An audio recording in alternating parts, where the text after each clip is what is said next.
জানেন আমি যে 25 জন পয়গম্বরের নাম বলেছি সবার জীবনী আলোচনা করা সম্ভব হবে না, কারণ লম্বা লম্বা জীবনী তাদের বর্ণনা করতে গেলে 2-4 রাত লেগে যাবে, তাও শেষ হবে না। আমি একজন পয়গম্বরের নাম বলবো। পয়গম্বরটির নাম হলো হযরতে আইয়ুব নবী। কি নাম বললাম? হযরত আইয়ুব নবী। যে 25 জন পয়গম্বরের নাম বলেছে তার ভিতরেই নামটা রয়েছে। পরবর্তীতে এই মেশিনের মাধ্যম দিয়ে আপনারা যখন খুলবেন নামটা বেরিয়ে যাবে। এই আইয়ুব নবীকে আল্লাহ পাক বাদশাহিত্ব দিয়েছিলেন, পয়গম্বরী দিয়েছিলেন এবং কোটি কোটি টাকার মালিকও বানিয়েছিলেন। অর্থ সম্পদ হলো দেশের বাদশা, জনগণের এমন করে সুখ দুঃখের ভাগীদার বানান তৌফিক আল্লাহ তারে দান করেছিলেন। আইয়ুব নবীর জীবনের একটা ছোট্ট ঘটনার কথা আপনাদের কাছে বলবো। তারা কেমন আল্লাহর উপরে তাওয়াক্কুল ভরসা ছিল, আল্লাহর উপরে কেমন অনড় ছিলেন তারা, আর আমরা কেমন আল্লাহর সঙ্গে সম্পর্ক রেখেছি একটুখানি যাচাই করে বোঝা যাবে আমাদের ঈমানের জোর কতটা, তাদের ঈমানের জোর ছিল কতটা। একটু প্রাণ ভরে মহব্বতে দরুদ শরীফ একটাবার আল্লাহুম্মা সাল্লি আলা মাওলানা মুহাম্মদ ওয়া আলা আলি সাইয়্যিদিনা। ইউসুফকে দেখে জুলাইখা পাগল, ইউসুফকে দেখে জুলাইখা পাগল, রসুলকে দেখে খাদিজা, সেই আশিকে মুসলিম পাগল, দরুদ পড়ো মুস্তাফা।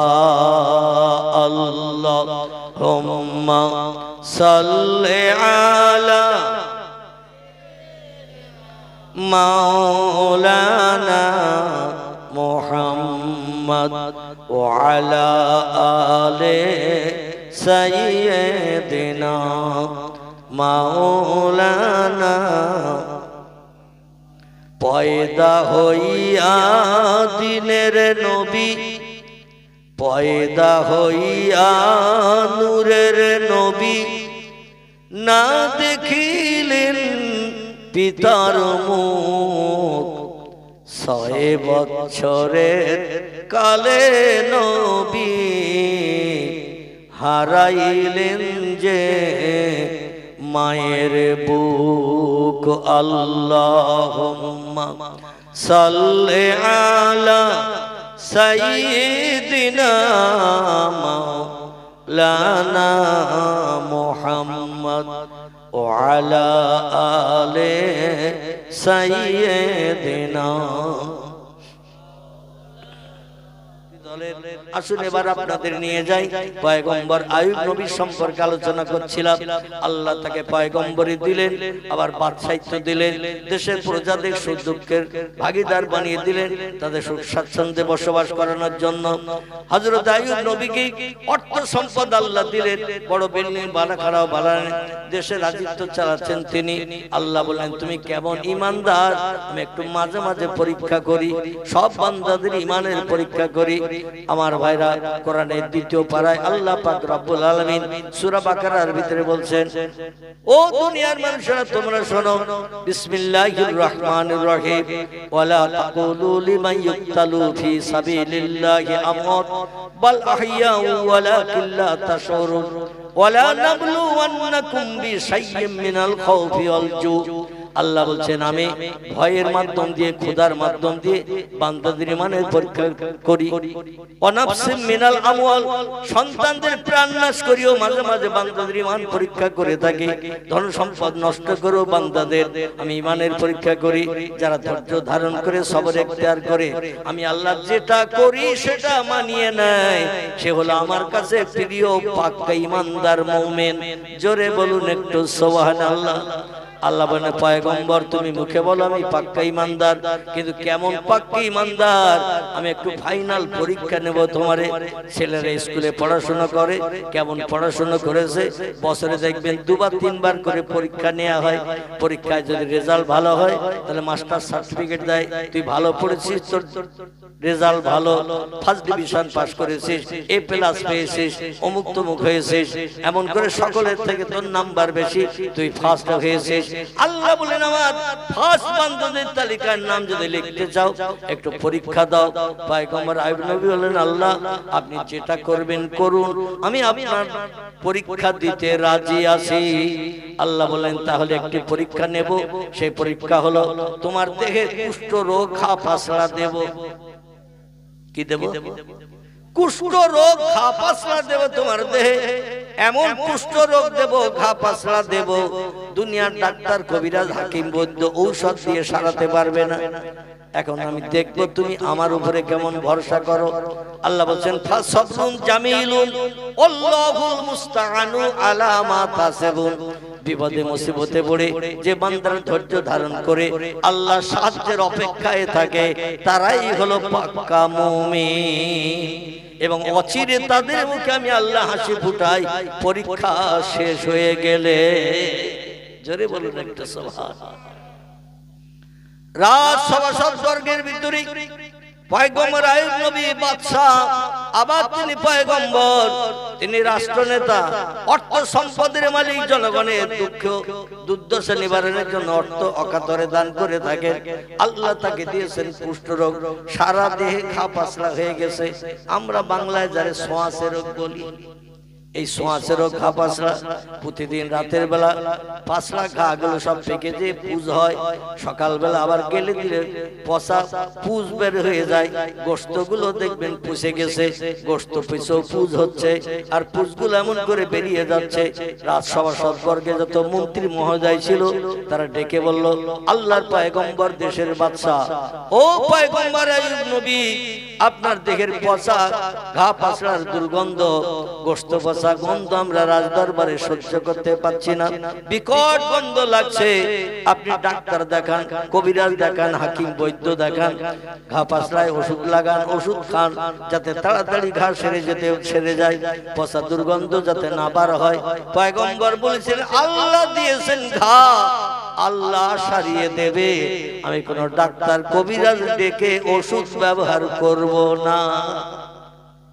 আচ্ছা আমরা এরকম বলি, কথা বলে, এরকম ঘা পাসলা হলে কোন ডাক্তার ভালো ট্রিটমেন্ট করতে পারে খোঁজ নেই না? নেই।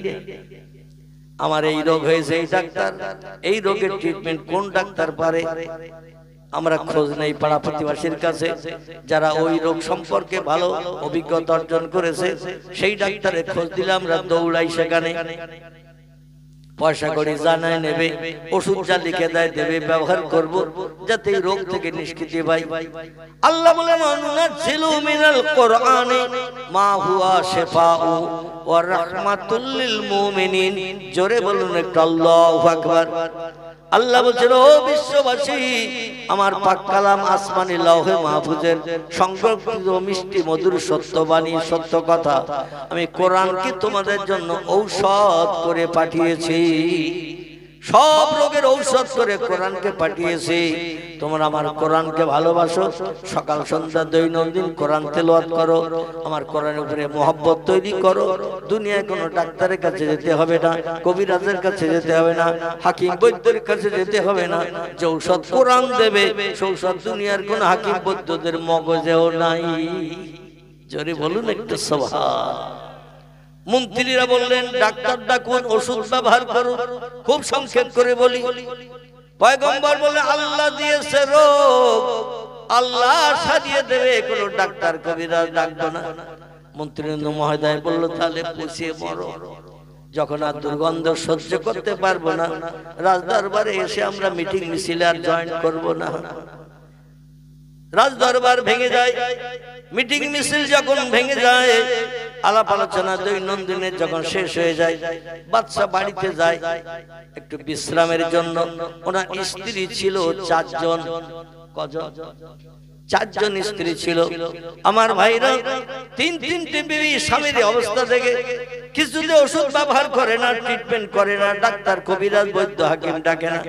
ওনার পাশে থাকলেও আমরা দুর্গন্ধ সহ্য করতে পারি না, নাকে কাপড় দিয়ে থাকতে হয়। গোশত পচলে বিকট গন্ধ হয় না, হয় না? গোশত পচা গন্ধ।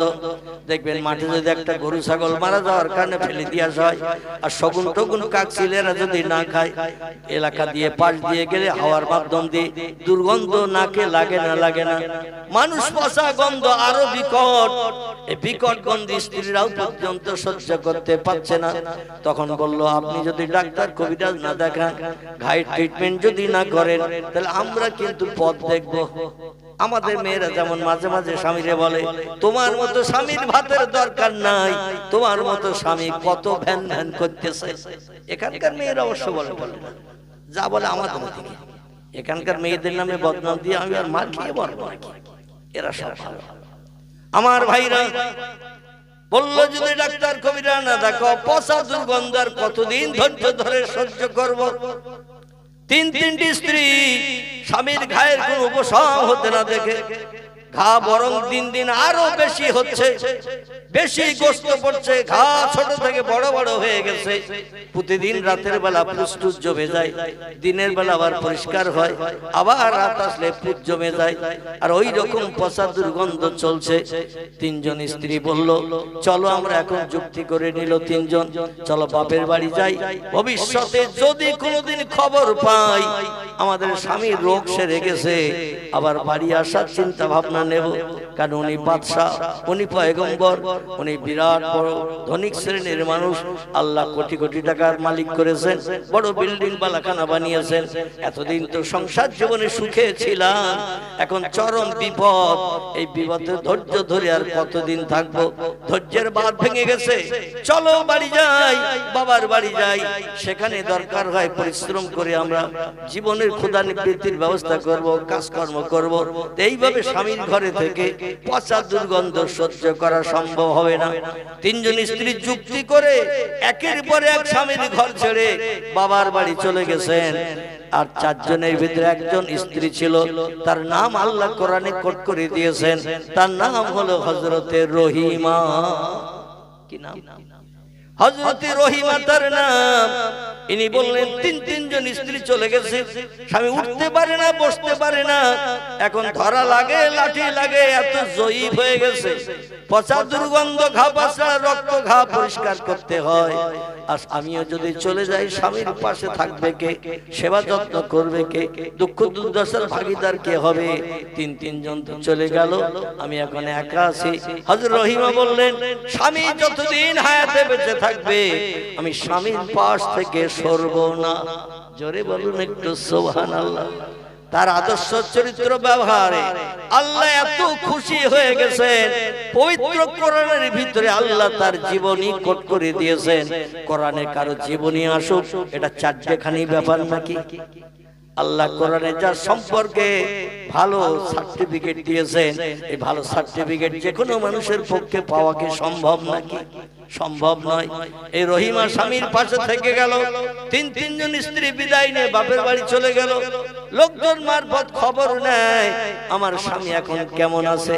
যাদের কাছে খবর নেয়, স্বামীর এলাকা থেকে ঘুরে যায়, তারা বলে পূর্বে যা ছিল তার থেকে রোগ আরো বেশি। ওরা বলল, তার নিশ্চিন্তে বাপের বাড়ি থাকে। আমার ভাইরা, এইভাবে কিছুদিন অতিবাহিত হওয়ার পরে রহিমার সেবা যত্ন করছেন দুষ্ট স্বামীকে। বিপদের সময় যে পাশে দাঁড়ায় সেই তো প্রকৃত বন্ধু। সুখের বন্ধু অনেক পাওয়া যায়, সুখের দিনের বন্ধু অনেক পাওয়া যায়, কিন্তু দুঃখের দিনে, বিপদের দিনে যে পাশে দাঁড়ায় সেই তো হলো প্রকৃত বন্ধু। রহিমা বলল, স্বামী ছাড়বো না। স্বামী যত সময় হায়াত আল্লাহ রেখেছে, স্বামীর পাশে থেকে সেবা যত্ন করব। কারণ হাসরের মাঠে কোটি কোটি মানুষ যখন দাঁড়িয়ে যাবে, আল্লাহর দরবারে আমি অপমানিত হতে পারবো না। চিল্লাই বলুন একটু সুবহানাল্লাহ, নারায়ে তাকবীর। হযরতে পয়গম্বর নবী গায়ের পচা দুর্গন্ধ ঘাম হাওয়ার মাধ্যম দিয়ে এত ছড়িয়ে গেল, রাস্তা দিয়েও লোকজন আর যেতে পারে না, তার রাস্তা বাড়ির সামনে দিয়ে ভ্যাক করে ভক করে গন্ধ লাগে। আর এত বিকট গন্ধ, নাক চাপলো তবু হাওয়ার মাধ্যম দিয়ে কাপড়ের ভিতর দিয়ে পচা দুর্গন্ধ যায়। এলাকার মানুষ পয়গম্বরের বাড়ি দল বেঁধে আসলো। দল বেঁধে এসে বলল, পয়গম্বর আমরা একটা জিনিস আপনার কাছে জানতে এসেছি, বলতে এসেছি, যদি অনুমতি দেন তাহলে বলি।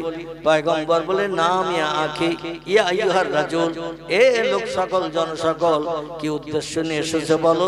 আমার কাজ হলো জনগণের মুখে হাসি ফুটানো, বিপদে পাশে দাঁড়ানো, সাহায্য সহযোগিতা করা, গরিব এতিম মিসকিনদের খাদ্য দান করা, তাদের ক্ষুধা নিবৃত্তি করা, এটা হলো পয়গম্বরদের কাজ। কি উদ্দেশ্যে আমার কাছে এসেছো? বলে, হয় আপনি দেশে থাকেন, আমরা ঘর বাড়ি ছেড়ে বিবি বাচ্চা নিয়ে অন্য দেশে চলে যাই, অন্যথা আপনি চলে যান, আমরা বিবি বাচ্চা নিয়ে দেশে সুস্থভাবে বাস করি। দুটোর যে কোনো একটা পথ অবলম্বন করার জন্য আপনার কাছে অনুরোধ করতে এসেছি। হয় আপনি চলে যান, আমরা বিবি বাচ্চা নিয়ে যেখানে বাস করছি সেখানে বাস করি, অন্যথায় আমরা চলে যাই, আপনি পচা দেহ নিয়ে ঘরে থাকেন, আমাদের নাকি আর দুর্গন্ধ লাগবে না। পয়গম্বর বলেন, কুমি আখি, ও ভাইরা একটুখানি দাঁড়াও, আমাকে একটু চিন্তা করতে দাও, আমাকে একটু চিন্তা করতে দাও। পয়গম্বর আইয়ুব নবী মাথা নিচু করে একটু চিন্তা করে বললেন, আমার একার জন্য তোমরা সমস্ত পাড়া প্রতিবাসী দেশবাসী পচা দুর্গন্ধ সহ্য করতে পারছো না, তাই আমার কাছে রিপোর্ট করতে এসেছো। আমার একার জন্য তোমরা সবাই বিপদে থাকো, আমি ওটা পছন্দ করি না, বরং আমি যদি একা চলে যাই তোমরা সবাই দেশে সুস্থভাবে বাস করতে পারবে। একটু চেপে আসেন, একটু চেপে আসেন, সবাই সুস্থভাবে বাস করতে পারবে। তাই করি, আমি চলে যাচ্ছি জঙ্গলে, যাতে আমার গায়ের পচা দুর্গন্ধ ঘা পোষা গন্ধ তোমাদের নাকে না লাগে, তোমরা বিবি বাচ্চা নিয়ে দেশে সুস্থভাবে বসবাস করো। পয়গম্বর করলেন কি, কিছু কাপড় চোপড় পুটলি করে নিয়ে কাঁধে ঝুলিয়ে নিয়ে পচা দুর্গন্ধ লাগা এই অবস্থায় তিনি ঘর থেকে বেরিয়ে পড়লেন। রাজবাড়ি ছেড়ে দিয়ে, বিশাল বড় এরিয়ার রাজবাড়ি ছেড়ে দিয়ে চলে গেলেন। স্ত্রীরা চলে গেল, বাচ্চা কাচ্চা যা ছিল তাদের সঙ্গে করে নিয়ে চলে গেল।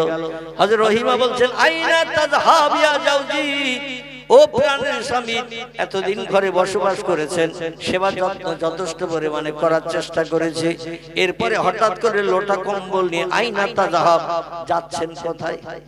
আই বললেন, এলাল হাসার ইয়া জাওজাতি, এলাল হাসার, আমি যাচ্ছি ঝোপঝাড় জঙ্গলে, যেখানে হিংস্র জন্তু ছাড়া কোনো মানুষ বাস করে না, যেখানে কোনো মানুষ বাস করে না, হিংস্র জীব জন্তু ছাড়া, সেইখানে চলে যাচ্ছে, যাতে আমার গায়ের গোশত পচা দুর্গন্ধ ঘা পাছড়ার গন্ধ মানুষের নাকে না লাগে। এই জন্য দেশের জনগণকে সুবিধা দেওয়ার জন্য, সুখী বসবাস করার জন্য এই চিন্তা ভাবনা আমি নিয়েছি। আমার একার জন্য সবাই ঘর বাড়ি ছেড়ে চলে যাবে, ওটা আমি পয়গম্বর পছন্দ করি না, তাই আমি চলে যাচ্ছি, সবাই সুখী সমৃদ্ধিশালী জীবন গঠন করে বসবাস করুক। স্ত্রী বলছেন, প্রাণের স্বামী, এই দুস্থ রোগগ্রস্ত যারা জীর্ণ দেহ, ভালো খেতেও পারেন না, এ প্রাণের স্বামী আপনি চলে যাচ্ছেন জঙ্গলে, আপনার দেখভাল করবে কে? বলে, তিনটি স্ত্রী তো আমার এই অবস্থা থেকে চলে গেছে, তুমিও গেলেও যেতে পারো, কিংবা এই রাজবাড়িতে থাকলেও থাকতে পারো, আমি কাউকে কিছু বলবো না, কারণ আল্লাহ কি পরীক্ষা আমারে নিচ্ছে তা আমি জানি না। স্ত্রী বলেন, আপনি যাবেন যেখানে, আমাকেও পাবেন সেখানে। জোরে বলুন একটু সুবহানাল্লাহ। আপনি যাবেন যেখানে, আমাকেও পাবেন সেখানে, কারণ যেখানে যাবেন নির্জন জায়গায়, যেখানে লোকজন বাস করে না, পচা দুর্গন্ধ তাদের নাকে না লাগে, এই জন্য সেখানে আপনার ট্রিটমেন্ট করবে কে, দেখাশোনা করবে কে? এই জন্য আমি যদি আপনার সঙ্গী না হই, হাসরের মাঠে আল্লাহর দরবারে মুখ দেখাতে পারবো না। আল্লাহ কোরআনে জানিয়েছেন, আর রিজালু কাওয়ামুন আলান নিসা, ও দুনিয়ার মেয়েরা, স্বামীদেরকে তোমাদের হাকিম করে করে পাঠিয়ে দিয়েছে হাকিমের উপরে যেন হুকুম জারি করবে না, তোমার স্বামীকে অখুশি করবে না, স্বামীর সম্পর্কে বাজে মন্তব্য করবে না, তার মনে কষ্ট দিয়ে দেবে না। আল্লাহ নবী বলছেন ওয়াতার রাজুল ইমরাতাহু, দুনিয়ার পুরুষেরা যখন মেয়েদের বাধ্যবাধকতা হয়ে যাবে হাল্লা বেহাল বালা, আল্লাহর আসমানি গজব তখন তসবির দানার ন্যায় পৃথিবীতে টপ টপ করে পড়বে। ছেলেরা যখন মেয়েদের বশ্যতা স্বীকার করবে, মেয়েরা যা বলবে তাই শুনবে, মেয়েদের নেতৃত্ব ছাড়া সংসারে আর পুরুষের নেতৃত্ব চলবে না। অপেক্ষা করো আল্লাহর আসমানি গজবের জন্য। জোরে বলুন একটু নাউজুবিল্লাহ।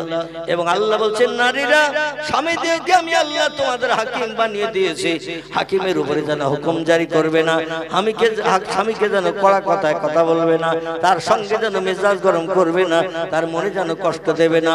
ইল্লা উফেন, তোমার স্বামী কিংবা তোমার মা তোমার বাবা তোমার ব্যবহারে যদি আহ এই রকম একটা শব্দ উচ্চারণ করে, তুমি যত বড় আবেদা হও, যত বড় হজ করো, যত তুমি নফল রোজা রাখো, তোমার ঠিকানা হবে জাহান্নাম। কি হবে? এ পাড়ার মেয়েরা বলে মৌলবীর আর ভিটে তুলিস না, এ বলবে না বলবে না, বলে ওই মৌলবীর আর ভিটে তুলিস না, মানে আমাদের বিরুদ্ধে অনেক বলি গেছে, এই বলবে না বলবে না, কালকে বলবে দেখবে। আমার ভাইরা, আমি আমার নিজের ব্যক্তিগত তরফ থেকে কোনো কথা বলছি না, আল্লাহর পয়গম্বর যে তত্ত্ব দিয়েছেন সেই তত্ত্ব দিলাম, আল্লাহ কোরআনে যে তত্ত্ব দিয়েছেন সেই তত্ত্ব দিলাম। মানা না মানা আপনার ব্যাপার, ঠিক কি না? হযরত রহিমা স্বামীর সঙ্গে বহুদূর জঙ্গলে চলে গেলেন, সিরিয়ার দেশে বহুদূর জঙ্গলে চলে গেলেন, যেখানে হিংস্র জীবজন্তু ছাড়া কিছুই বাস করে না। একটা কথা টুক করে একটু বলে নেই, সেটি হলো এই, আল্লাহ প্রেমিক যারা হয়, ওয়াইন মিন শাইইন ইল্লা ইউসাব্বিহু বিহামদিহি, আল্লাহ কোরআনে তত্ত্ব কোট করে দিয়ে দিয়েছেন, পৃথিবীতে যত সৃষ্টি চোখে দেখো আর চোখে দেখতে পাও না, সব সৃষ্টি আমার হুকুম তামিল করে, আমার নামের তাসবিহ পড়ে। ও পৃথিবীর মানুষেরা এবং আমার আপন প্রেমিক বান্দা যারা হয়, সব সৃষ্টি তাদের বশ্যতা স্বীকার করে নেয়। জোরে বলুন একটু সুবহানাল্লাহ। বাঘ, ভাল্লুক, হাতি, সিংহ, গন্ডার, ইঁদুর, কুকুর, বিড়াল, সাপ, বিচ্ছু, ব্যাঙ, মাছি, মশা, পিপিলিকা, কীট পতঙ্গ, জলহস্তী, কামড়, কুমির, এমন করে যত জীবজন্তু জলে আছে, উপরে আছে, পানিতে আছে, ডাঙায় আছে, সব সৃষ্টি আল্লাহ নবী বলছেন মান কানা লিল্লাহ, যে লোকটি আল্লাহর আপন হয়ে যায়, কানা আল্লাহু লাহু, আল্লাহ তার আপন হয়ে যায়। আল্লাহ যখন কোনো বান্দা বান্দির আপন হয়ে যায়, অকুল্লা শাইইন ইয়ানফাউন নাস, পৃথিবীর সব সৃষ্টি তার আপন হয়, সব সৃষ্টি তার আপন হয়। বসিরার আল্লামা ফুরফুরা পীর আবু বকর সিদ্দিকীকে আসামের গৌহাটির জঙ্গলের বাঘ এদের কথা শুনেছিল না শুনে নাই?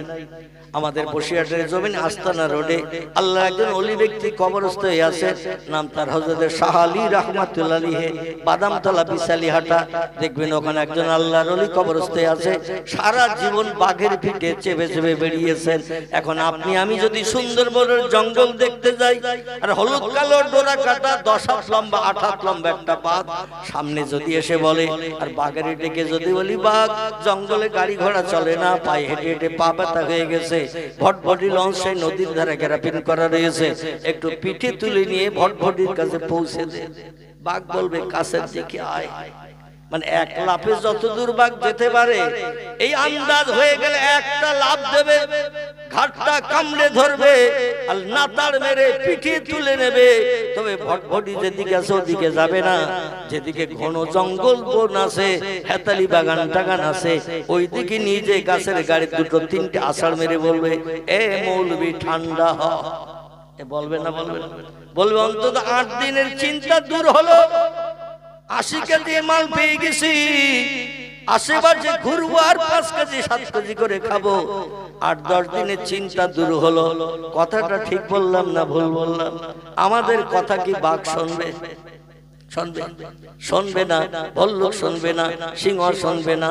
আমার ভাইরা সুযোগ পেলেই সৎ ব্যবহার করবে, কারণ আমরা আল্লাহর আপন হতে পারি নাই, তা একটা মশাও পর্যন্ত আমাদের দাম দেয় না। ঠিক বললাম না ভুল বললাম? লাইলন নেটের মশারি টানিয়ে শুই মশার কামড়ের হাত থেকে বাঁচার জন্য, কিন্তু যে মশারির দরজা নাই জানালা নাই বিছানার তলায় গুঁজে দেওয়া হয়েছে তলার পোর্শনটা, তবু রাত 1টার দিকে কানের পাশে দমদম এয়ারপোর্টের মতো আওয়াজ দিচ্ছে। দেয় না দেয় না, হো করে কানের পাশে আওয়াজ দিচ্ছে। এ বলে ঢুকলি কোথা থেকে? বলে যেখানে একটু জায়গা পেয়েছে সেখান থেকে ঢুকেছে। আল্লাহ আমাদের জানিয়ে দিয়েছে আমার নাফরমান বান্দা রাতের বেলা ঘুমাচ্ছে, অ্যাকশন কর। কিন্তু ফুরফুরার পীর আবু বকর সিদ্দিকী 22 বছর ধরে ধনপতার জপের ভিতরে ফুরফুরা শরীফ থেকে পশ্চিম দিকে যেতে জাঙ্গিপাড়া কথায় কথায় এসে গেছে, তাই বলছি ফুরফুরা থেকে 1.5 কিলোমিটারের মতো রাস্তা জাঙ্গিপাড়ার দিকে যেতে, জাঙ্গিপাড়া যে ফুরফুরা থানা ওই সামনের দিকে যেতে এক জায়গা আছে, জায়গাটির নাম হলো ধনপতা।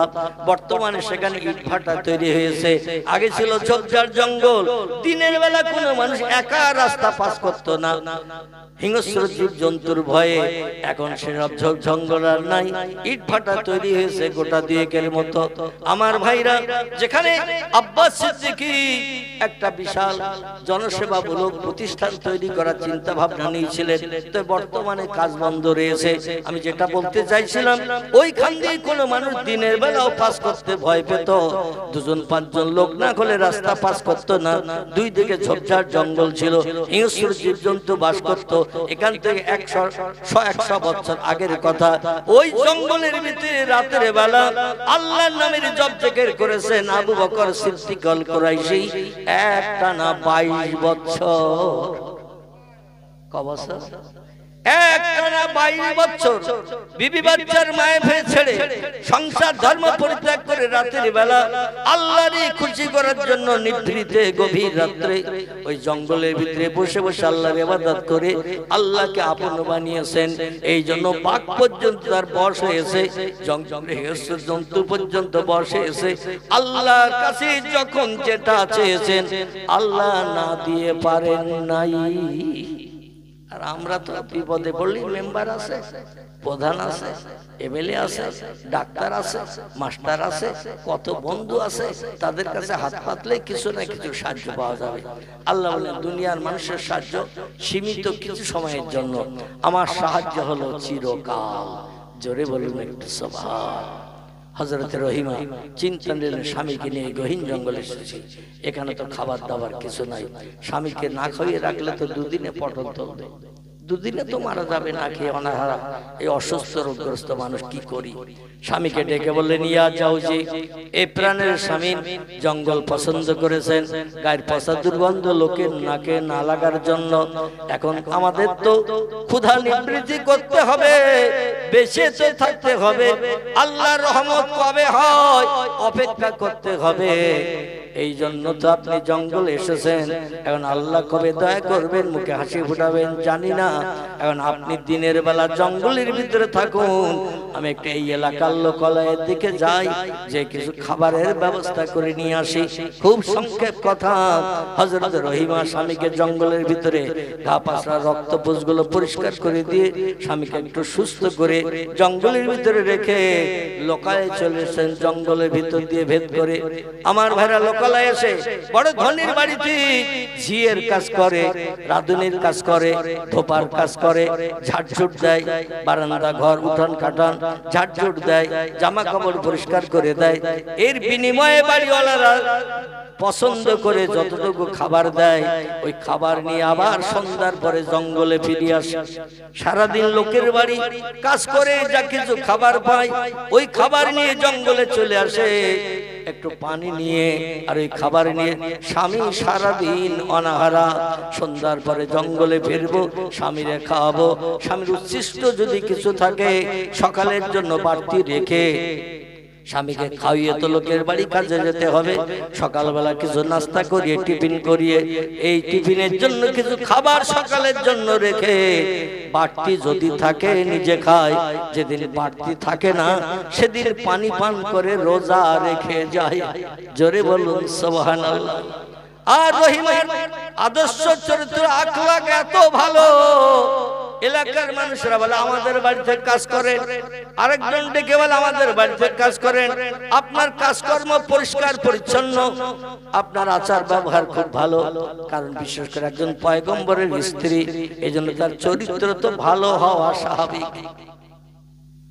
ইবলিস শয়তানের পছন্দ হলো না রহিমা লোকের বাড়ি জিয়ের কাজ করে, কাজের বিনিময়ে যে খাদ্য পায় সেগুলো নিয়ে জঙ্গলে চলে এসে স্বামীর সারাদিনের পিপাসার পানি পান করায়, খাদ্য জানে সেগুলো খাওয়ায়, আবার সকালবেলার জন্য কিছু বাড়তি রেখে যদি বাড়তি আরো কিছু থাকে সেগুলো রহিমা খায়। অন্যথা আল্লাহর মন্দিরের জন্য নফল রোজা রেখে দিনের পরে দিন কাটায়। ইবলিস শয়তানের ওটা পছন্দ হলো না।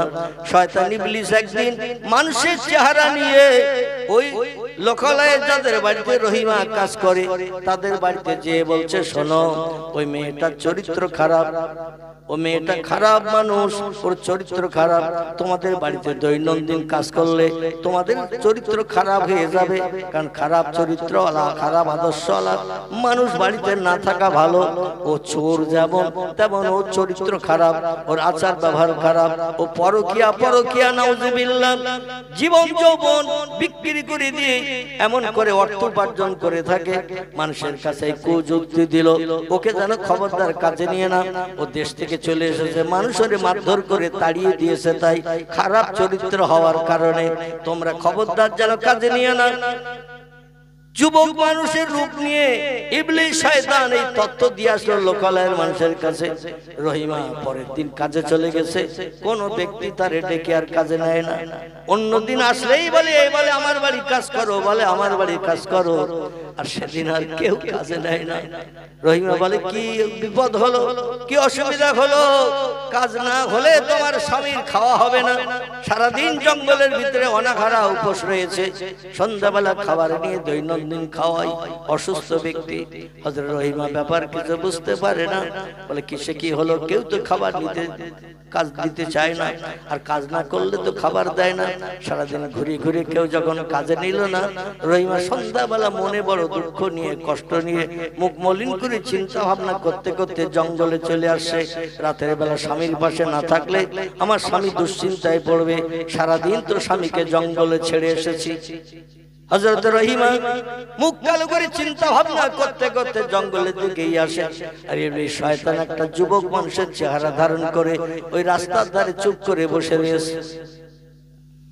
ইবলিস শয়তান রাস্তার ধারে চুপ করে বসে আছে।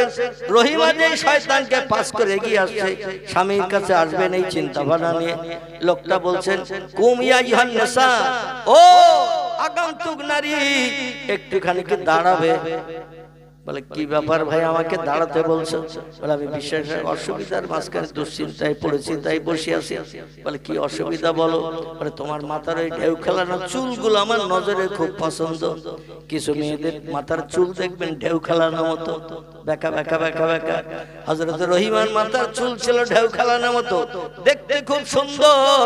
বলে, তোমার এই মাথার চুলে আমি বড় আকৃষ্ট হয়েছি, এই জন্য আমি একটা প্রস্তাব দেব। আজকে তো কেউ তোমার কাজে নেয়নি, কেউ খাবারও দেয়নি, দুশ্চিন্তায় জঙ্গলে যাচ্ছ, তোমার অসুস্থ স্বামী কি খাবে, কি খাওয়াবে? আর অসুস্থ মানুষ না খাওয়ালে তো তোমার স্বামী হঠাৎ করে হয়তো অনাহার হয়ে মৃত্যুবরণ করবে। রহিমা বলছে, না আমি আঁখি, তত্ত্বটা বাস্তব, তাই চিন্তা করতে করতে জঙ্গলের দিকে যাচ্ছি। বলে, একটা কাজ করলে তোমার স্বামী অনাহারের হাত থেকে বেঁচে যাবে, কিছু খাবার পাবে। বলে, ভাই তুমি বলো না কি কাজ করতে হবে? বলে, তোমার মাথার চুল আমার খুব পছন্দ, এই মাথার চুল যদি একটু কেটে দাও, আমার কাছে বিক্রি করো, তার বিনিময়ে কিছু পয়সা আমি দিতে পারি, আর এই পয়সা নিয়ে বাজারে যে হোটেলে যে কিছু খাবার কিনে নিয়ে তোমার স্বামীরে খাওয়াতে পারো। রহিমার মগজের চিন্তাটা, তত্ত্বটা খুব ভালো লাগলো। তত্ত্বটা ভালো লাগার কারণে বললেন, ভাই সুন্দর উপদেশ দিয়েছেন, কিন্তু আমি একটু চিন্তা ভাবনা করি, মাথার চুল কেটে দিয়ে আমি পয়সা নিয়ে স্বামীর খাবার নিয়ে যেতে অসুবিধা হবে কিনা, একটু চিন্তা ভাবনা করে বলছেন, ইয়া আখি, ও ভাই তুমি যে তত্ত্ব দিয়েছ আমার স্বামীর ক্ষুধা নিবৃত্তির জন্য, আমার পক্ষে এই তত্ত্ব বাস্তবে রূপদান করা সম্ভব হবে না। বলে কিসে কি হলো?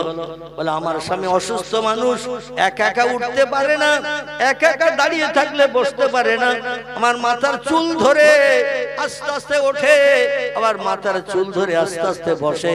আরে মাথার চুল কেটে যদি তোমার কাছে বিক্রি করে দিই, স্বামী আর ধরার কিছু পাবে না, উঠতে বসতে পারবে না, সারা দেহ ঘাপাসনায় ভর্তি, শরীর জরাজীর্ণ হয়ে গেছে। এই মাথার চুল বিক্রি করে খাবার নিলে আমার স্বামীর উঠতে বসতে অসুবিধা হবে, আমি চুল বিক্রি করব না। ইবলিস শয়তান যুক্তি দিয়ে বলছে চুল কেটে নিলে ও তো 2-4 দিনের পরেই আবার লম্বা হয়ে যাবে, একই রকম তো থাকবে না। 2-4 দিন একটু কষ্ট করে স্বামীকে ওঠা বসা করালে 2-4 দিনের ভিতরেই চুল লম্বা হয়ে যাবে। লম্বা যখন হবে তখন তোমার মাথার চুল ধরে তোমার স্বামী আবার ওঠা বসা করতে পারবে। সাদ্দাক্তা ইয়া আখি, সত্যি তোমার মগজে জ্ঞান আছে, যে তত্ত্ব দিয়েছো তত্ত্বটা আমার কাছে বিবেচিত হয়েছে। তাহলে এক কাজ করো, আমার মাথার চুল কিছুটা কেটে নাও, কিছুটা রাখো, যাতে আবার বেড়ে যেয়ে লম্বা হয়ে আমার স্বামীর উপকারে কাজে লাগে। ইবলিস শয়তান মাথার চুল অল্প রেখে বাকিটা সব কেটে নিয়েছেন, ঢেউ খেলানো দর্শনীয় চুল। এই চুল কেটে নিয়ে রহিমারে পয়সা দিলেন কিছু, পয়সা নিয়ে রহিমা আবার বাজারের দিকে চলে গেলেন। এলাকায় যেখানে বাজার ছিল, হোটেল টোটেল ছিল, সেইখানে চলে গিয়েছেন। ওইখানে চলে গিয়ে কিছু খাবার নিলেন, পানি নিলেন, নিয়ে জঙ্গলে আসছেন। আসতে একটু লেট হয়ে গেছে। প্রতিদিন যে সময় সন্ধ্যার পরে জঙ্গলে ফেরেন, আজকে সেই সময় আসতে পারেননি, একটু লেট হয়ে গেছে, কারণ আবার ফিরে গেছেন বাজারে, আবার খাবার কিনে নিয়ে ফিরে আসছে জঙ্গলে, এই জন্য সময় লেট হয়েছে। আর এই লেটের ভিতরে ইবলিস শয়তান আইয়ুব নবীর কাছে চলে গেছেন একটা মানুষের চেহারা নিয়ে। বলে ও পয়গম্বর, তোমার দোয়া দাবি আল্লাহর কাছে কেন কবুল হয় না, রোগ কেন সারে না, তুমি কি জানো?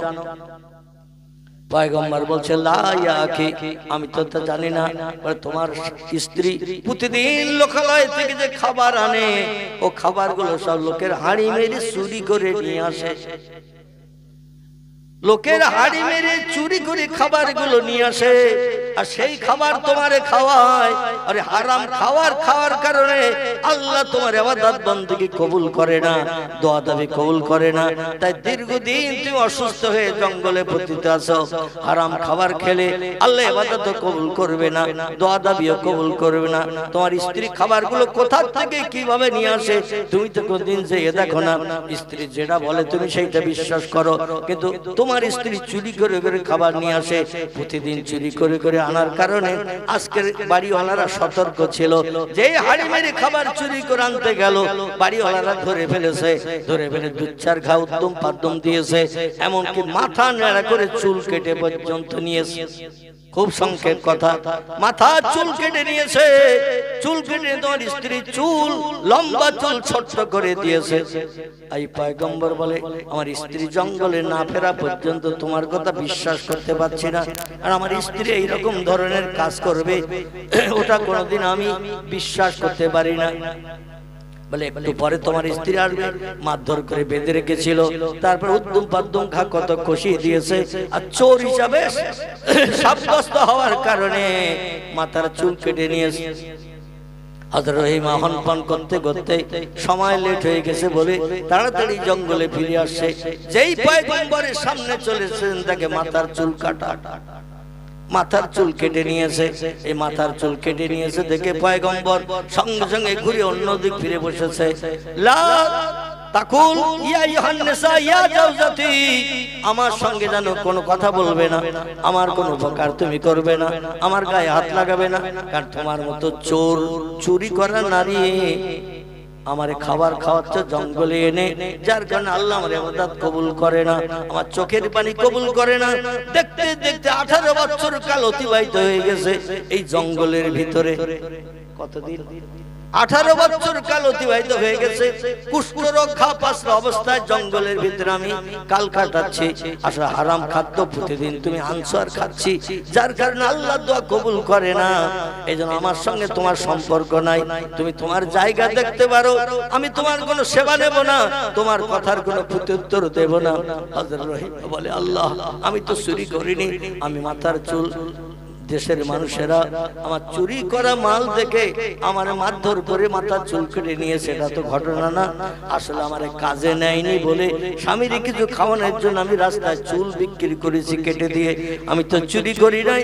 স্বামীরে বুঝায় আইয়ুব বলছেন তোমার সঙ্গে আমার কোনো কথাও পর্যন্ত নাই, আমার সঙ্গে তুমি কোনো কথা বলিও না, আমিও তোমার সঙ্গে কথা বলবো না, আমি আল্লাহর উপরে তাওয়াক্কুল করে থাকবো। তুমি তোমার পথ দেখো, আমার পথ আমি দেখলাম, আজ থেকে তোমার চেহারাও পর্যন্ত দেখবো না। হযরত রহিম আর ধৈর্য ধরতে পারলেন না, এত কষ্ট পরিশ্রম করে 18 বছর জঙ্গলের ভিতরে স্বামীরে সেবা যত্ন করছে, পরের বাড়ি ঝিয়ের কাজ চাকরানির কাজ করে খাবার নিয়ে এসে স্বামীরে খাওয়ায়, এরপর স্ত্রীর নামে বদনাম।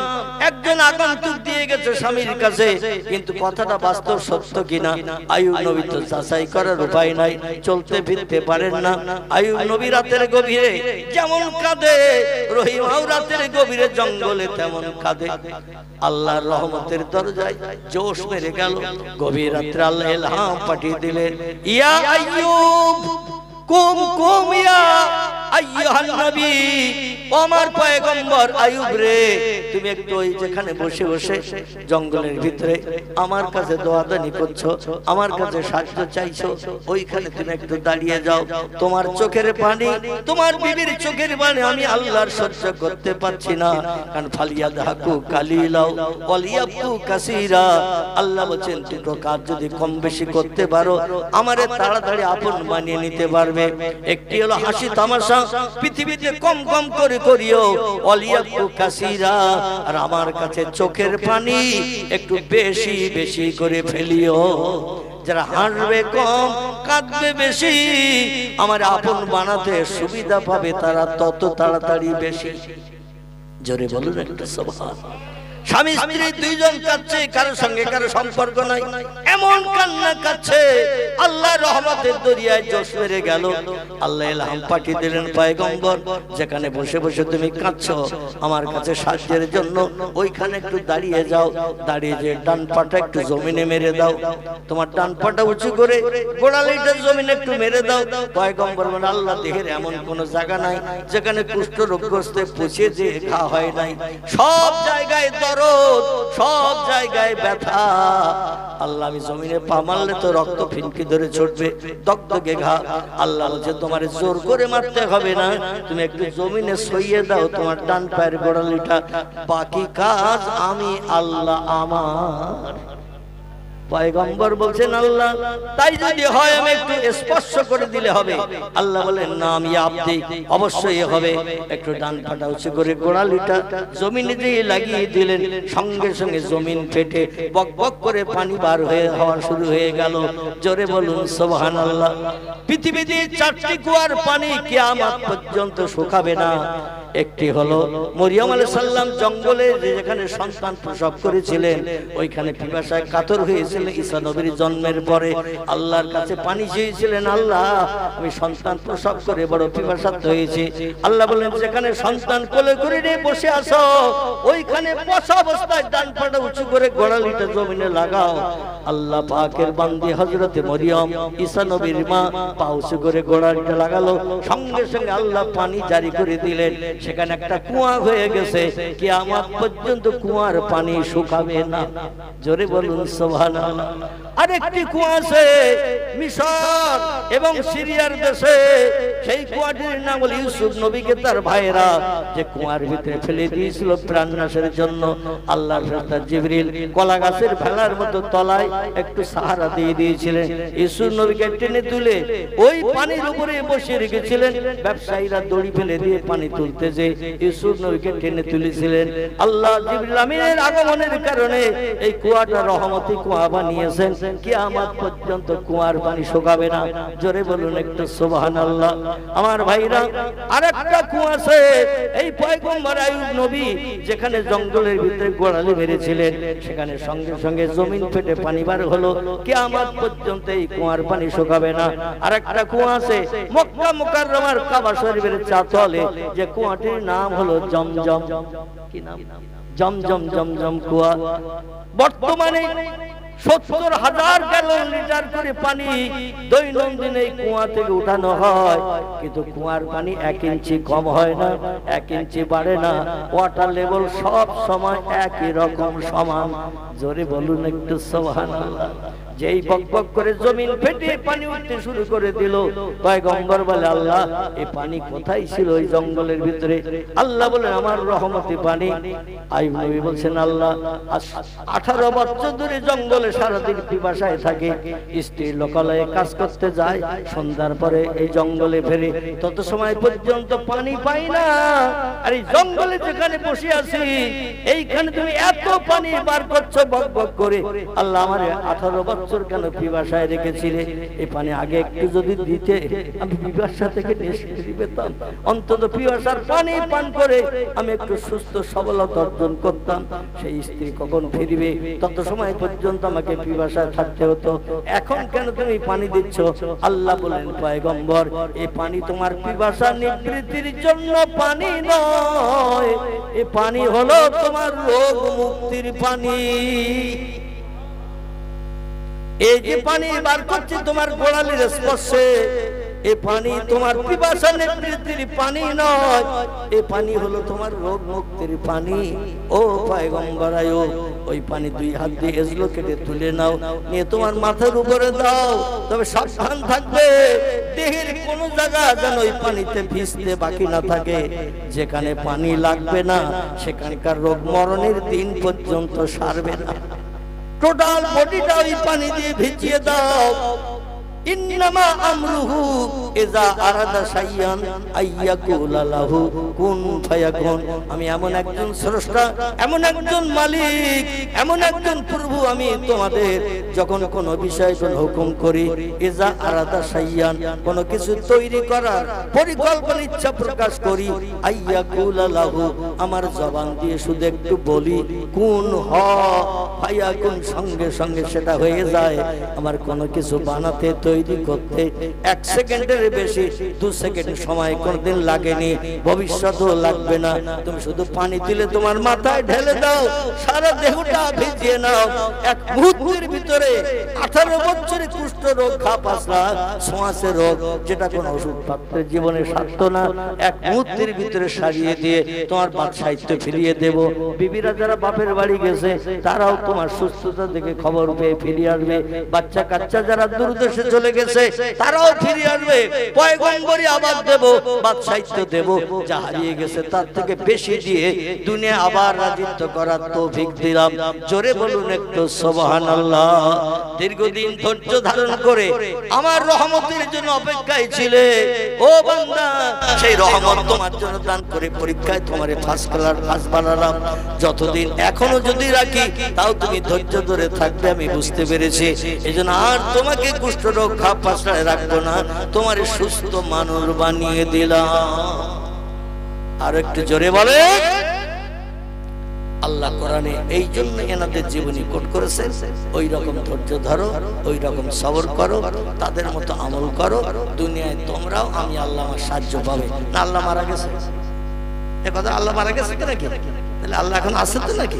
যদি থাকে তখন যেমন শক্তি ছিল আল্লাহ, এখন তেমন শক্তি আছে, ভবিষ্যতে তেমন শক্তি থাকবে। আমরা পয়গম্বরদের জীবনী থেকে দৃষ্টিক্ষেপ করে, ওলিদের জীবনী থেকে দৃষ্টিক্ষেপ করে আমরা যেন আদর্শ চরিত্র গঠন করতে পারি। সকলে বলুন আমিন। সকলে দাঁড়িয়ে যান, সোনার মদিনা নবীর দরবারে একটু প্রাণ ঢালা সালাম পাঠ করে নেই। ইয়া নবী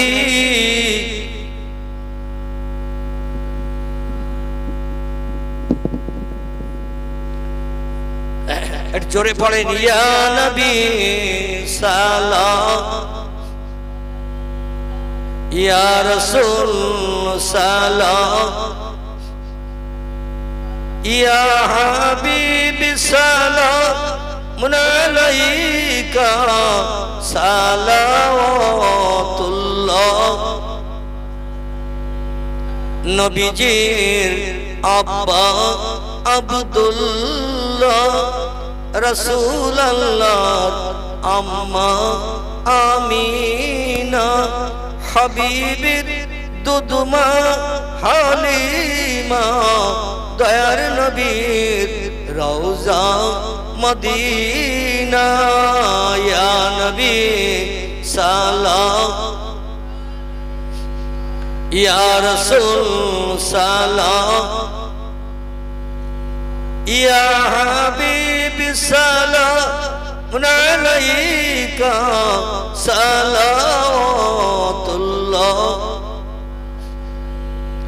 बागे इब्राहिम के गुलहिन मालाए जिसके बुलबुल आप हैं जाती तवक्कुल सलावतुल्लाह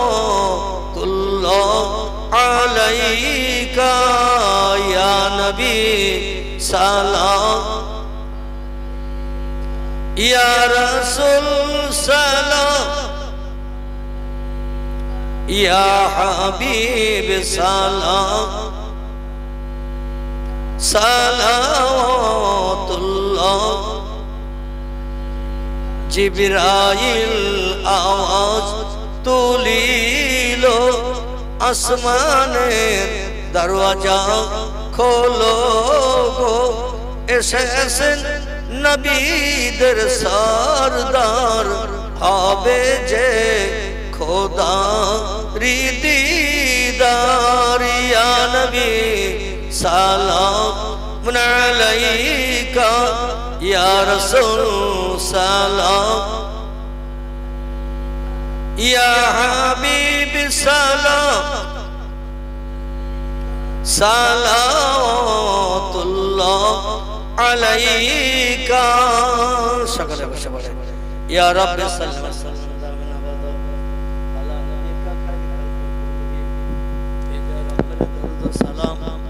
बरगुजीद नबी पर अपने मदाम बलगल उला बिकमालिही कशफत तुजा बिजमालिही हसनत जमीओ खिसालिही सल्लु अलैहि व आलिही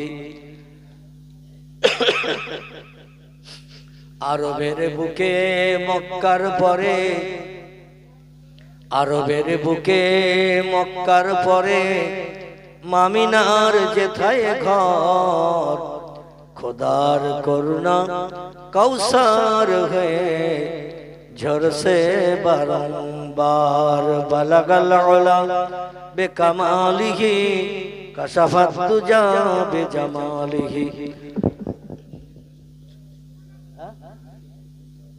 कटा बेजे দেখেছেন তাহলে এরপরে আর সম্ভব না 10টার সময় যদি খাবার চাওয়ান তা তো দেরিতে হবে সারা রাত হবে না এখন 11:30টা বেজে গেছে আর সম্ভব না রান্নাটা সন্ধ্যার পর পরই চাপাতি হয় আমার তো 10টায় ওঠার কথা ছিল আপনারা তুলেছেন 9:30টায় মানে 9:30টা তাও বাজেনি তখন আমি বসেছি দেখতে দেখতে ঘন্টার রেক আলোচনা করার কথা ছিল তো হতে হতে 2 ঘন্টা হয়ে গেছে এরপরও এখনো 10 মিনিট চালাতে বলছেন একটু মহব্বতে আল্লাহর জিকির করি সুবহানাল্লাহ আলহামদুলিল্লাহ লা ইলাহা ইল্লাল্লাহ সুবহানাল্লাহ আলহামদুলিল্লাহ লা ইলাহা লা ইলাহা ইল্লাল্লাহ মুহাম্মাদুর রাসূলুল্লাহ নবী ও বকর গারে সুরে নবী ও বকর গারে সুরে সেই নামের ওই জিকির করে তাই না দেখে মাকড় সাথে জাল বুনিয়া যায় কবুতর এসে পাশে বসে শরণ করে তাই বলো লা ইলাহা ইল্লাল্লাহ লা ইলাহা লা ইলাহা ইল্লাল্লাহ মুহাম্মাদুর রাসূলুল্লাহ বৃক্ষলতা কীট যারা বৃক্ষলতা কীট যারা আপন স্বরে গাহে তারা, তাদের স্বরে গাহে ভাই আল্লাহ ছাড়া মাবুদ নাই, বলো লা ইলাহা ইল্লাল্লাহ, লা ইলাহা ইল্লাল্লাহ, লা ইলাহা ইল্লাল্লাহ, মুহাম্মাদুর রাসূলুল্লাহ। আল্লাহুম্মা সাল্লি আলা সাইয়্যিদিনা মাওলানা মুহাম্মদ ওয়া আলা আলি সাইয়্যিদিনা মাওলানা মুহাম্মদ। আলহামদুলিল্লাহ, শীতের রাতে আপনারা বসে আছেন এখনো মজলিসের সৌন্দর্য রক্ষার্থে, এজন্য সকলকে সাধুবাদ ধন্যবাদ জানাই। আল্লাহ অধমকে আগামীতে আবার যদি 4 চক্ষের মিলন ঘটান, আবার কোরআন হাদিসের আলোকমালায় কিছু আলোকপাত করা যাবে। আপনারা কম বেশি জানেন, আমি দীর্ঘ 3 বছর কঠিন রোগাগ্রস্ত অসুস্থ ছিলাম। এমন রোগে রোগাক্রান্ত আমি হয়েছিলাম, গ্রামের 95% মানুষের ধারণা ছিল আমি আর বাঁচব না। আমার নিজেরও ধারণা ছিল না যে আমি এইরকম স্টেজে বসে আবার ওয়াজ করব, নিজেরও ধারণা ছিল। একদিন বাদ একদিন আমাকে কলকাতায় ডায়ালিসিস করতে যেতে হয়েছে 2.5 বছর কাল। কত বললাম? একদিন বাদ একদিন কলকাতায় যেতে হয়েছে ডায়ালিসিস করতে, রক্ত শোধন করতে। আমার হাতে চ্যানেল, গলায় চ্যানেল, বুকে চ্যানেল, 3 জায়গায় চ্যানেল করার পর কলকাতা আর.এন. টেগর হসপিটাল, দেবী শেট্টির হসপিটাল বলে মুকুন্দপুর, ওইখানে অপারেশন হয়েছে গত 18ই জানুয়ারি 2024। 2025-এর জানুয়ারি এখনো শেষ হয়নি, আর বোধহয় দিন 2 বাকি আছে নাকি? জানুয়ারি আর দিন 2 মতো বাকি আছে। যাই হোক, 1 বছর 5-7 দিনের মতো হলো আল্লাহ পাক আমাকে অপারেশন করিয়েছেন। সেই অপারেশনের পরে 6 থেকে 7 মাস ঘরের ভিতরে আবদ্ধ ছিলাম। আমার জন্য পেশাব ঘর আলাদা, পায়খানার জায়গা আলাদা, খাওয়ার প্লেট আলাদা, গেলাস আলাদা, পানির পট আলাদা। আমার পাত্রে কেউ হাত দিত না, আর আমিও কারো পাত্র ব্যবহার করতাম না। উদ্দেশ্য ইনফেকশন হওয়ার ভয়।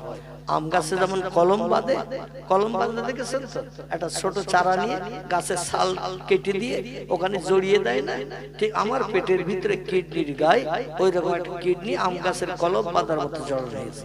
আপনাদের সকলের পেটে 2টি করে কিডনি। আমি বর্তমানে একটা কিডনিওয়ালা। আমার 2টো কিডনি ড্যামেজ হয়ে গেছে। আমার কিডনি 2টা খারাপ হয়ে গেছে। 24 ঘন্টায় 1 ফোঁটাও পেশাব আমার হতো না।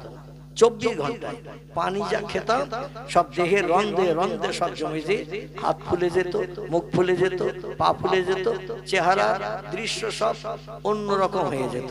আবার ডায়ালিসিসে গেলে 3 লিটার, 3.5 লিটার, 3 লিটার 800, 4 লিটার 200 পর্যন্ত পানি একদিন বাদ একদিন বেরিয়েছে। মানে মেশিনের মাধ্যম দিয়ে রক্তগুলো আলাদা করা, পানিগুলো আলাদা করে বার করে দেওয়া, এটাই ছিল মেশিনের কাজ। আর এই ডায়ালিসিস না করলে মানুষের শ্বাসকষ্ট রাতের বেলা হয়। দিনের বেলা ডায়ালিসিস ওলারা কিছু বুঝতে পারে না যে যত রাত বাড়ে তত দম বন্ধ হয়ে যায়, শ্বাসকষ্ট হয়ে যায়। এই শ্বাসকষ্ট থেকে নিষ্কৃতির জন্য ডায়ালিসিস করতে হয়।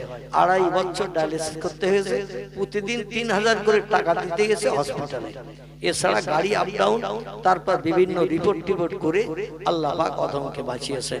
যিনি কিডনি দিয়েছেন তাকে আমাকে দিতে হয়েছে 6.5 লক্ষ টাকা। একটা কিডনি দিয়েছে, 6.5 লক্ষ টাকা তারে দিতে হয়েছে। অপারেশনের জন্য 11,60,000 টাকা জমা দিয়ে একদিন আগে ভর্তি হতে হয়েছে। তারপরে ডায়ালিসিস করতে আমার 16 লক্ষের মতো টাকা খরচ হয়েছে 2.5 বছর। এই রকম খরচ খরচা করে রিপোর্ট করে অপারেশন হওয়ার আগে 32 রকম পরীক্ষা যিনি কিডনি দিয়েছে তারও করতে হয়েছে, আর আমি নিয়েছি আমারও 32 রকম পরীক্ষা আর.এন. টেগর হসপিটালে করতে হয়েছে। টোটাল খরচ অপারেশন পর্যন্ত কম বেশি 80 লক্ষের মতো টাকা খরচ হয়েছে। কতটা বললাম? 80 লক্ষের মতো টাকা খরচ হয়েছে। এই এতটা খরচ করার পরে 3 বছর কঠিন অসুস্থতার ভিতরে রেখে আল্লাহ পাক অধমকে আবার স্টেজে বসিয়েছেন। আমি যেটা বুঝেছি, ক্ষুদ্র আলেম হিসেবে যেটা বুঝেছি সেটি হলো আপনাদের মতো আমার কিছু ভক্ত মানুষ আছে যারা আমার ওয়াজের ক্যাসেট না শুনে ঘুমায় না। আমার ওয়াজের ক্যাসেট না শুনে যারা রাতের বেলা ঘুমায় না। এই গত 3 দিন আমি গিয়েছিলাম জয়নগর, ওখানে একটা জলসা করতে। তো 20 কিলোমিটার দূর থেকে মোটরসাইকেলে রাতের বেলা দুজন এসেছে মহিষমারি থেকে। এসে বলছে, হুজুর আপনার ওয়াজ, আমরা এই 2 ভাই 2 বালিশে মাদ্রাসা শিক্ষকতা করি, আর 2 ভাইয়ের বালিশের মাঝখানে আপনার ক্যাসেট ছেড়ে দিয়ে ওয়াজ শুনতে শুনতে ঘুমোই। আপনার ওয়াজ না শুনলে আমাদের ঘুম লাগে না। আমি বললাম, শুধু ওয়াজ শোনো? আমার হুজুর আমরা কেঁদে কেঁদে আপনার জন্য দোয়া করি। এইরকম দোয়া বহু ভক্ত অনুরক্ত চোখের পানি আল্লাহ কবুল করে কঠিন অসুস্থ থেকে অধমকে মুক্তি দিয়েছে, অন্যথায় বাঁচার কোনো লাইন ছিল না। আল্লাহ বলছেন, কাঁদো বেশি হাসো কম। যে হাসবে কম কাঁদবে বেশি, আমি আল্লাহ তাদের দোয়া দাবি ফিরাই না। জোরে বলুন সুবহানাল্লাহ। আল্লাহ যদি আপনাদের কোনো কঠিন রোগে, বিপদে, বেমারিতে, অসুস্থতায় রাখেন, রাত্র দ্বীপ্রহরের পর থেকে নিয়ে ফজরের আযান ধ্বনির আগ সময় পর্যন্ত, এই সময়টা হলো বিশ্রামের সময়, দেহের ক্লান্তি দূর করার সময়। এই সময়টা ঘুমকে হারাম করে বিবি বাচ্চার মায়া ছেড়ে শান্তির সজ্জা বিছানায় লাথি মেরে যারা যায় নামাজে দাঁড়িয়ে 4 রাকাত মতান্তরে 8 রাকাত তাহাজ্জুদের নামাজ আদায় করে 2 চোখের কোণা দিয়ে মাছের মাথার ন্যায় 2 ফোঁটা পানি যদি চোখের কোণা দিয়ে বার করে এই নাকের ডগা পর্যন্ত আনতে পারে, পয়গম্বর মুহাম্মদ রাসূলুল্লাহ বলছেন, আল্লাহ তাদের দাবি বিফলে দেন না। জোরে বলুন সুবহানাল্লাহ। আমার ভাইরা, সেই চোখের পানি আল্লাহ কবুল করে কঠিন রোগ, দুনিয়ায় 2টি বড় রোগ। একটি রোগের নাম ক্যান্সার, আপনারা কম বেশি জানেন। পেটের ভিতরে ঘা হয়, ঘা, একে ইংরেজিতে ক্যান্সার বলে, বাংলায় বলে পেটের ভিতরে ইনফেকশন হয়ে ঘা হয়। এই ঘা সারে না, কেমো দিলেও সারে না, অপারেশন করলেও সারে না, আবার 2-4 বছর পরে আবার ওখানে কেটে ওঠে ঘা।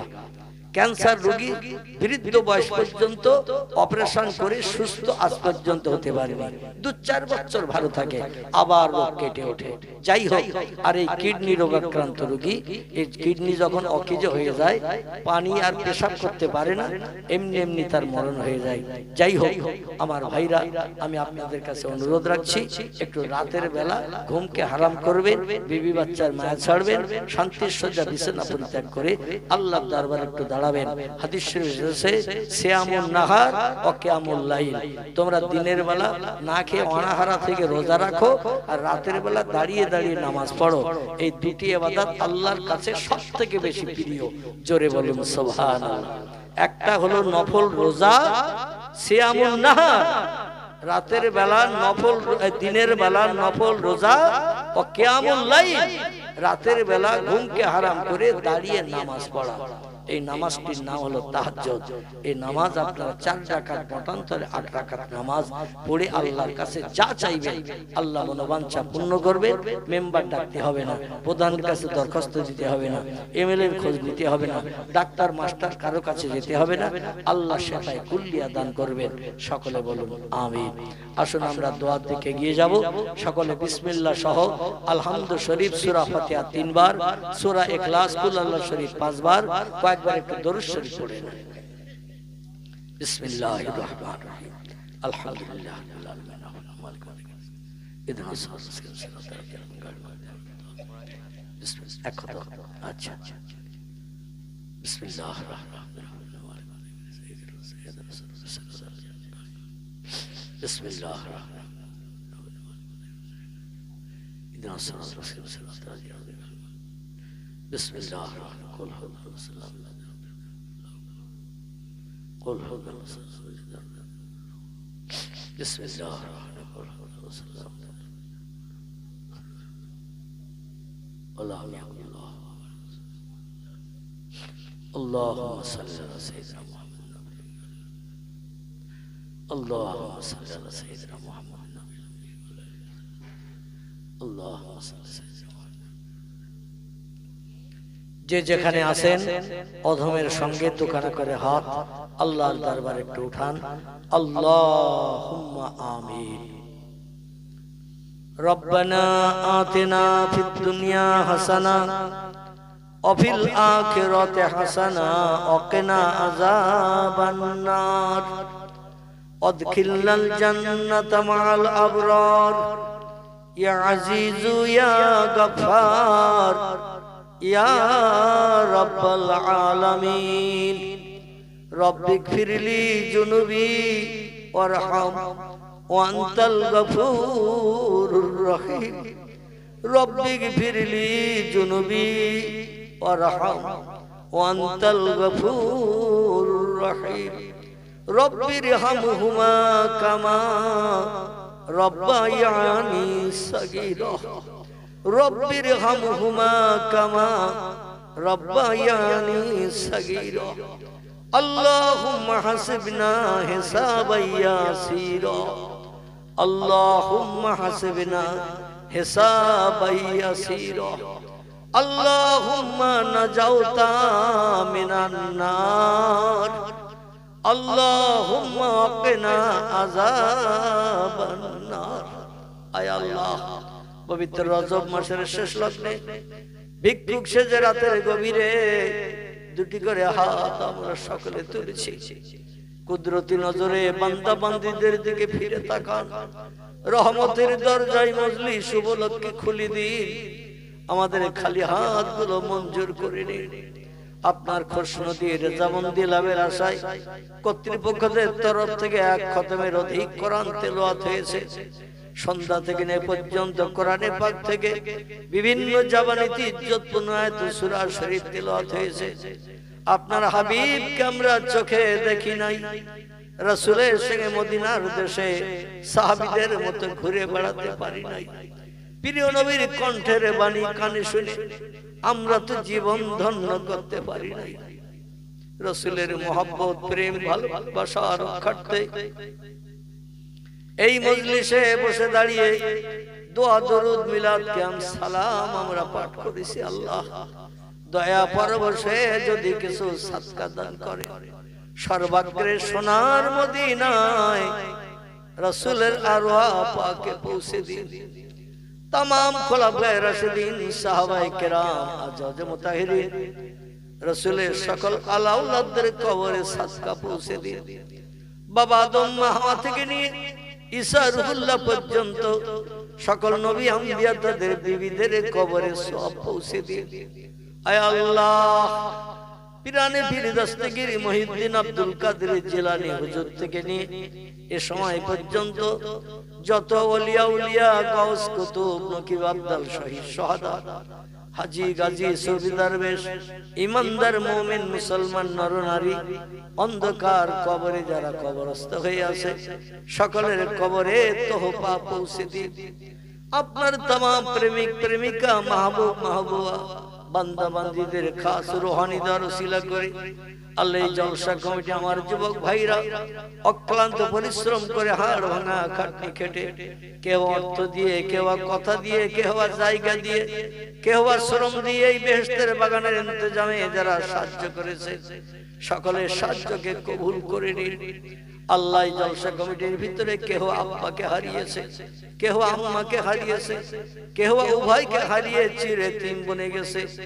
দাদা দাদি, নানা নানি, খালা খালু, ফুফু ফুফি, আপনজন আত্মীয় স্বজন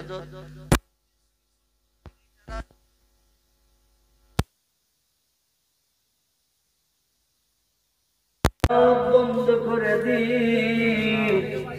কবরে যারা স্বস্তিতে শান্তিতে আছে কিয়ামত পর্যন্ত কবরগুলোকে বেহেশতের বাগান বানিয়ে দিন। আয় আল্লাহ পাক গ্রাম থেকে আসমানি মালা আসমানে উঠিয়ে দিন, জমিনের মালা জমিনের তলায় দাফন করে দিন। সকলের ব্যবসায় কারবারে চাষে বেশি বেশি করে বরকত দান করুন। আল্লাহ গ্রামবাসী সকলের হাঁড়িতে দানায় দানায় বরকত দিন। এখন ভুক্ত বিবি বাচ্চা নিয়ে আগামী দিন সুখী সমৃদ্ধিশালী জীবন গঠন করে চলার তৌফিক দান করে দিন। হিংসুকদের হিংসা থেকে, নিন্দুকদের নিন্দা থেকে, মিথ্যুকদের মিথ্যা থেকে, অত্যাচারী কুমন্ত্রণাকারীদের কুমন্ত্রণা ধোঁকা থেকে সকল গ্রামবাসীকে আপনি মাহফুজ রাখুন। রব্বুল আলামিন, আমরা বিভিন্ন প্রান্ত থেকে মজলিসের সৌন্দর্য শ্রীবৃদ্ধি করতে যারা হাজিরা দিয়েছি, কেহ বা বাপ হারা, কেহ মা হারা, কেহ বা দাদা হারা, কেহ দাদি হারা, আমাদের ভবিষ্যতের উন্নতির চিন্তা ভাবনা করতে যে কত নামাজ তারা কাজা করে ফেলেছে, আল্লাহ শরীয়তের কত খেলাফ কাজ করেছে, একমাত্র তাদের উদ্দেশ্য ছিল আমাদের ভবিষ্যৎ জীবনটা সুখের বানানোর জন্য। হাড় ভাঙা খাটনি খেটে অক্লান্ত পরিশ্রম করে আপনার ফরজ হুকুমকে নস্যাৎ করে আমাদের মুখে হাসি ফোটানোর চিন্তা নিয়েছে। আজরাইল ডাক দিয়েছে, জায়গা জমি ঘর বাড়ি সময় সম্পদ সব আমাদের জন্য ফেলে রেখে অন্ধকার কবরে হাজিরি দিয়েছে। যারা আযাবে আছে আযাব বন্ধ করে দি,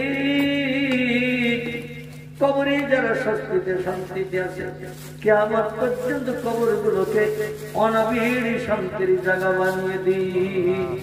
রব্বুল আলামিন আমাদের ভিতরে যারা কঠিন রোগের বিমারিতে অসুস্থতার মাঝখানে আছে সকলকে রোগ বিমারি থেকে সত্তার শেফাই তুলিয়া দান করুন। বাড়ির মানুষের মগজের দুশ্চিন্তা দূর করে দিয়ে দিন, সুস্থভাবে জীবন বছর করে বসবাস করার তৌফিক দান করে দিন। রব্বুল আলামিন এই পৃথিবীর মোহমায়া ছেড়ে আমাদের সকলকে একদিন অন্ধকার কবরে নীরব নবীর হাজির হতে হবে। জানি না আজরাইল কবে আমাদের সামনে এসে দাঁড়াবে। সেদিন তো ভবলীলা সঙ্গ করে দেহে দুর্জরখানা অচল করে রেখে দিয়ে যাবে। আল্লাহ আমাদের মরণের দিনটি জুমার দিন, জুমার রাত কিংবা রমজান মাস নসিব করবে। যদি তকদিরে না জোটে আল্লাহ নবীজির ইন্তেকালের দিন সোমবার, আমাদের কাউকে যেন বঞ্চিত করবেন না। আল্লাহ মরণের সময় আপনার একাত্মবাদের ভাষা, লৌহে মাহফুজের মিষ্টি মধুর সত্যবাদী কলেমার ভাষা আমার সকলের জবান দিয়ে আসানির সঙ্গে জারি রাখার তৌফিক দান করে দেবেন। আয় আল্লাহ, কবর জেলখানায় যখন চলে যাব কবরকে আমাদের জন্য জান্নাতের বাগান বানিয়ে দেবে। পরীক্ষকদের প্রশ্নের উত্তর আসানির সঙ্গে জবানে চালু করে দিই। ইমানদার মুমিন মুমিনা নরনারীর খাতায় নাম নথিভুক্ত করে দেবে। হাসরের মাঠ আপনার হাবিব যেখানে দাঁড়ানো থাকবে আল্লাহ নবীজির পিছনে দামান ধরে আমাদের সকলকে দাঁড়ানোর তৌফিক দান করবে। আপনার হাবিব বিছানাতে যে জান্নাতের অধিবাসী হবে, নবীজির পিছনে দামান ধরে সেই জান্নাতের অধিবাসী আমরা যেন বলতে পারি তৌফিক দান করবেন। আল্লাহু মিন্না নাজালুকা ফি দুহুরিহিম ওয়া নাউযু বিকা মিন শুরুরিহিম তাকাব্বাল মিন্না ইন্নাকা আনতাস সামিউল আলিম ওয়া তুব আলাইনা ইন্নাকা আনতাত তাওয়াবুর রহিম। সুবহান রাব্বিকা রাব্বিল ইজ্জাতি আম্মা ইয়াসিফুন ওয়া সালামুন আলাল মুরসালিন ওয়ালহামদুলিল্লাহি রাব্বিল আলামিন। بحرمة هذه الكلمة الطيبة لا إله إلا الله لا إله إلا الله لا إله إلا الله محمد رسول الله।